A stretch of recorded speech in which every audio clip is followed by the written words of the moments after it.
اعوذ باللہ من الشیطان الرجیم بسم اللہ الرحمن الرحیم نحمدہ و نصلی علی رسولہ الکریم اما بعد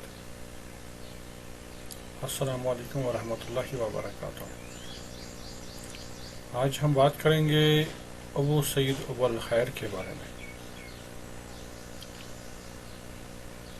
جو کہ ایک برجستہ صوفی میں شمار کیا جاتا ہے۔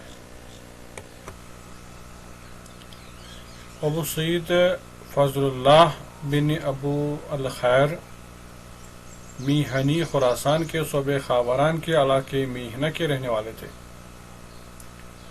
خراسان کے شمال سرخس اور ابی ورد کے درمیان یہ جگہ ہے جس کا نام میہنہ ہے۔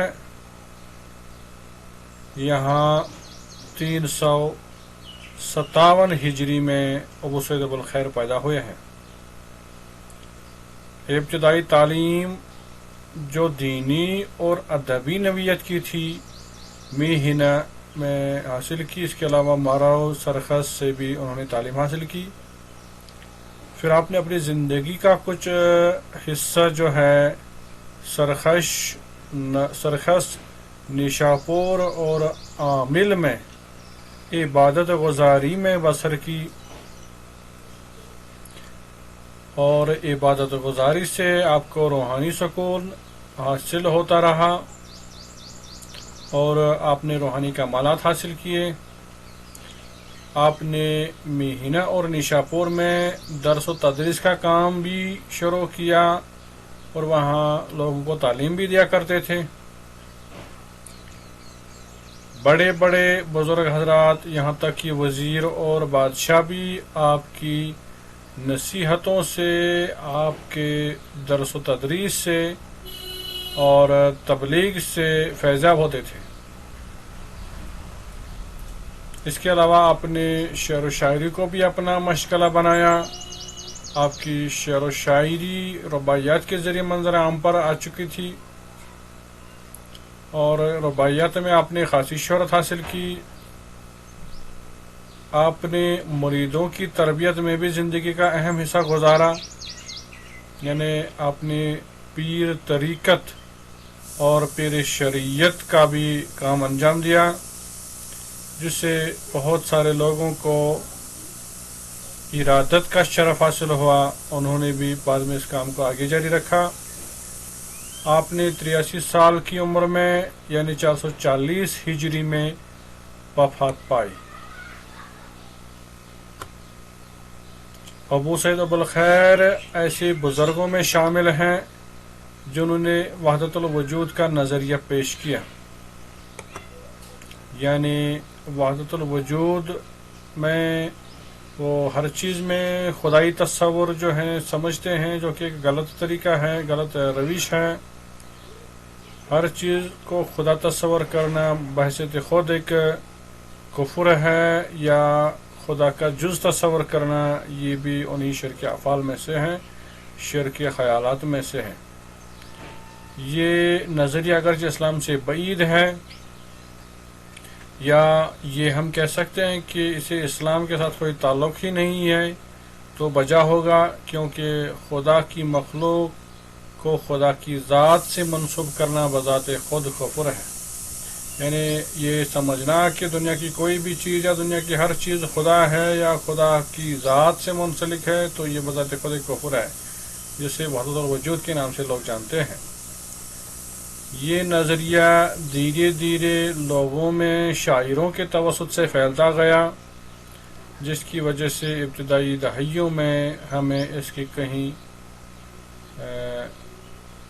یہ دور سے بھی نہیں دکھائی دیتا ایسا نظریہ جسے وحدت الوجود کا نام دیا جائے۔ اللہ کا شکر ہے کہ آہستہ آہستہ اس خیال کی ارادہ ہی نہیں بلکہ تصوف کے نام پر جو دوسری بدعت دین اسلام میں داخل کر دی گئی تھی، جن میں سماع، قوالی، رقص وغیرہ موجود تھیں، ایسی رسومات، یہ ابو سعید ابو الخیر جن سے وابستہ رہا ہے، اور اس چیز کو اب باضابطہ طور پر رد کیا گیا ہے۔ انہوں نے خانقاہوں میں سماع اور اقوال کو داخل کر دیا، یعنی ایسے بزرگ تھے جو مسجدوں میں سما کرتے تھے اور صوفیانہ رقص کرتے تھے، قوالی گاتے تھے۔ صوفیوں کے نزدیک ان کی خاصی قدر و منزلت ہے، تاریخ تصوف میں ان کو خاص مقام حاصل ہے، یعنی ابو سعید ابو الخیر کو تاریخ تصوف میں ایک خاص مقام حاصل ہے۔ آپ نے اپنی واضحوں اور نصیحتوں میں گاہ بگاہ اشعار کہے تھے اور گمان ہے کہ ان کے بیشتر اشعار بغیر تحریر رہ چکے ہوں گے، یعنی بہت سارے اشعار منظر عام پر نہیں آ چکے ہوں گے۔ سعید نفیسی نے سخنان منظوم ابو سعید ابو الخیر طبع کر کے تہران سے 1334 میں شائع کی، یعنی انہوں نے ان کے جو باتیں ہیں، ان کی جو اشعار ہیں، ان کو جمع کیا۔ اسرار توحید فی مقامات ابو سعید ابو الخیر ایک ایسی کتاب ہے جسے محمد بن منور نے لکھا اور اس میں ان کے صوفیانہ خیالات بیان کیے ہیں، اور اس کتاب کو اس میں ان کی زندگی، ان کے صوفیانہ کارنامے ہیں۔ اس کتاب یہ ایسے ہی خیالاتوں پر محیط ہے، اور اس کتاب کو ڈاکٹر صفا نے طبع کر کے شائع ہے۔ ان کی ایک ربائی یہاں میں پڑھتا ہوں: در دیدے بجائے خواب آب است مرا، در دیدے بجائے خواب آب است مرا، زیرا کہ بدیدنت شتاب است مرا، زیرا کہ بدیدنت شتاب است مرا، گویند بخواب تا بخوابش بینی، گویند بخواب تا بخوابش بینی، ای بے خبران چی جائے خواب است مرا، ای بی خبران چی جائے خواب است مرا، در دیدے بجائے خواب آب است مرا، در دیدے یعنی آنکھوں میں، بجائے خواب نیند کے بجائے، آب است مرا پانی ہے مجھے، یعنی میری آنکھوں میں بغیر نیند کے جو ہے پانی ہے، اشک بہا رہا ہوں اپنے محبوب کی یاد میں۔ زیرا کی بدیدنت شتاب است مرا، کیونکہ تجھے دیکھنے میں شتاب است مرا جلدی ہے مجھے، یعنی اے محبوب میری آنکھوں میں آنسو ہیں نیند کے بجائے، اور یہ آنسو اس وجہ سے ہیں کیونکہ میں تمہیں دیکھنا چاہتا ہوں، اور تمہیں دیکھنے میں مجھے شتاب ہے، جلدی ہے، میں چاہتا ہوں کہ میں جلد تمہیں دیکھوں۔ گویند بخواب تا بخوابش بینی، مجھے لوگ کہتے ہیں کہ سو جاؤ تاکہ میں تمہیں خواب میں دیکھوں، بخوابش بینی تاکہ خواب میں تمہیں دیکھوں، اے بے خبران میں ان لوگوں سے کہتا ہوں اے بے خبر لوگوں، چی جائے خواب است مرا، چی جائے خواب است مرا، میرے خواب کی کون سی جگہ ہے، یا میں خواب کو کیسے دیکھوں؟ میں اپنے محبوب کو دیدہ بدیدہ دیکھنا چاہتا ہوں، روبرو دیکھنا چاہتا ہوں۔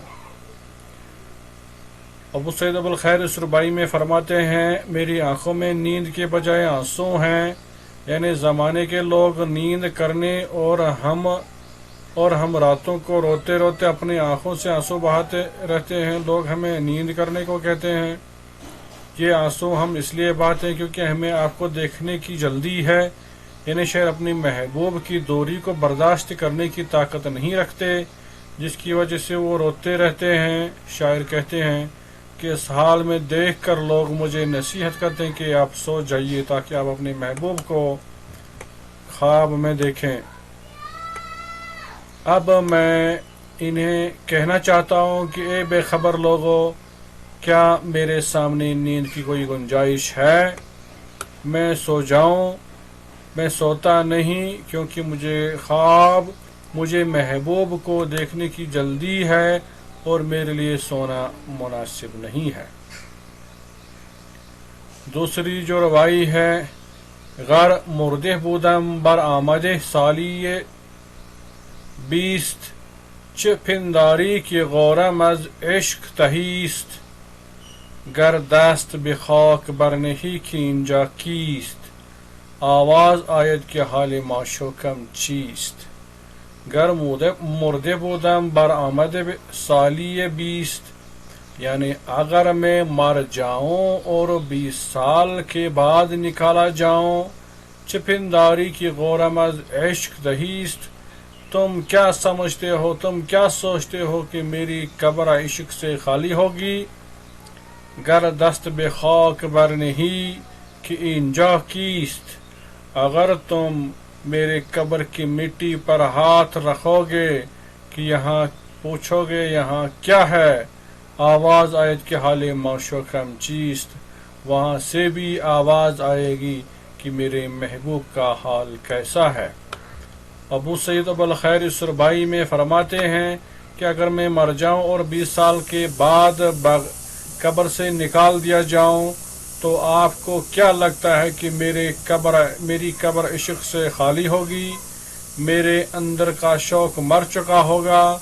نہیں، ہرگز ایسا نہیں، بلکہ ہرگز ایسا حال نہ ہوگا۔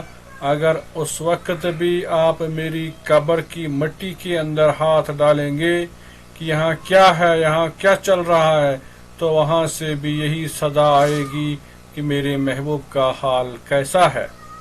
میرے عشق کا جنون قیامت تک برقرار رہے گا، اور قیامت میں بھی میں اپنے محبوب کے عشق کا دعوے دار رہوں گا۔ تو یہاں پر جو ہے ہم آج کی اس گفتگو کو اختتام تک پہنچاتے ہیں۔ ملتے ہیں نیکسٹ لیکچر میں کسی نئے موضوع کے ساتھ، تب تک کے لیے خدا حافظ۔